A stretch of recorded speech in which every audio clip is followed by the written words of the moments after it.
ଆପଣ ତ ଲକ୍ଷ୍ୟ ଆମେ ସମସ୍ତେ ବି କରୁଛୁ ଧୀରେ ଧୀରେ ବଢିବା ଆରମ୍ଭ କଲାଣି ଆମର ଓଡ଼ିଶାରେ। ଆଉ ଏବେ ତ ଶୀତ ଦିନ, ତା ଛଡ଼ା ପୁଣି ଏବେ ଯେଉଁ ପାର୍ବଣ ଅଛି ଡିସେମ୍ବର ମାସ ଶେଷ, ନୂଆ ବର୍ଷ, ଲୋକମାନେ ଫେଷ୍ଟିଭ୍ ମୁଡ଼୍ରେ ରହିବେ। ତା ଛଡ଼ା ଏଇ ୱିଣ୍ଟର ସିଜନଟା ବି ମଧ୍ୟ ଭାଇରସ୍ ପାଇଁକି ଗୋଟେ ଭଲ ଟାଇମ୍ ତା ପାଇଁ ଥାଏ।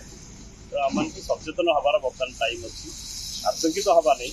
କାହିଁକିନା ଆମର ବିଶ୍ୱ ସ୍ତରରେ ବି ମଧ୍ୟ ଏବଂ ଭାରତୀୟ ସ୍ତରରେ ମଧ୍ୟ କୁହାଯାଉଛି ଏଇ ଭାଇରସ୍ଟା ଏତେ ଡେଞ୍ଜର ନୁହେଁ। ସେଥିଲାଗି ଆମକୁ କେବଳ ମାସ୍କ ପିନ୍ଧିବା, ବେଶୀ ଗହଳିକୁ ନ ଯିବା ଏବଂ ଶୀଘ୍ର ଯାହାକୁ ଜ୍ୱର ହେଉଛି ତାକୁ ଟିକେ ଦୂରେଇ ରଖିବା, ଏସବୁ ଯଦି କରିପାରିବା ତାହେଲେ ଆମେ ୟାକୁ ଶୀଘ୍ର କଣ୍ଟ୍ରୋଲ କରିପାରିବା। ଆଉ କୌଣସି ପ୍ରକାର ଏତେ ଭୟଭୀତ ହୁଅନ୍ତୁ ନାହିଁ, ନର୍ମାଲ କାମ ଚାଲିଥାଉ। ଜ୍ୱର ଆସିଲେ ନିହାତି କୋଭିଡ ଟେଷ୍ଟ କରିବା ଦରକାର। ନିହାତି କରିବା ଦରକାର ନାହିଁ। ଆପଣଙ୍କ 100ରେ ମୁଁ କହିବି 95-96 ଲୋକଙ୍କର ପୁରାପୁରି ଭାଇରାଲ୍ ଥିବ।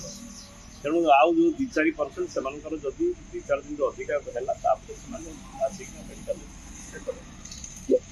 କ୍ୟାପିଟାଲ ହସ୍ପିଟାଲରେ ବର୍ତ୍ତମାନ ଟେଷ୍ଟିଂ କେମିତି କ'ଣ ଚାଲିଛି? ଆମର ବର୍ତ୍ତମାନ ଫିଭର କ୍ଲିନିକ୍ ଆମେ ଷ୍ଟାର୍ଟ କରୁନି, ଯେଉଁଠି ଆମେ ଦେଖୁଛୁ ସନ୍ଦେହଜନକ ହିସାବରେ ତାଙ୍କର ପରୀକ୍ଷା ପାଇଁକି ଆମେ RT-PCR ପଠାଉଛୁ।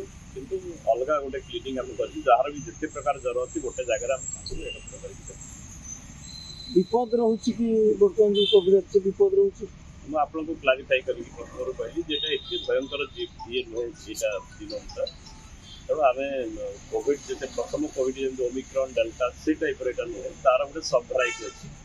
ଏ ବହୁତ ତାର କମ୍ ପ୍ରକୋପର। କେବଳ ଯେଉଁମାନେ କୋମର୍ବିଡ୍ ଲୋକ ଅଛନ୍ତି, 60 ବର୍ଷ ତଳକୁ ହୁଅନ୍ତୁ କିମ୍ବା ଯେଉଁମାନେ 60 ବର୍ଷରୁ ଉପରକୁ ଅଛନ୍ତି, ସେମାନେ ସମସ୍ତେ ମାସ୍କ ମ୍ୟାଣ୍ଡେଟରି ସରକାର କରୁଛନ୍ତି।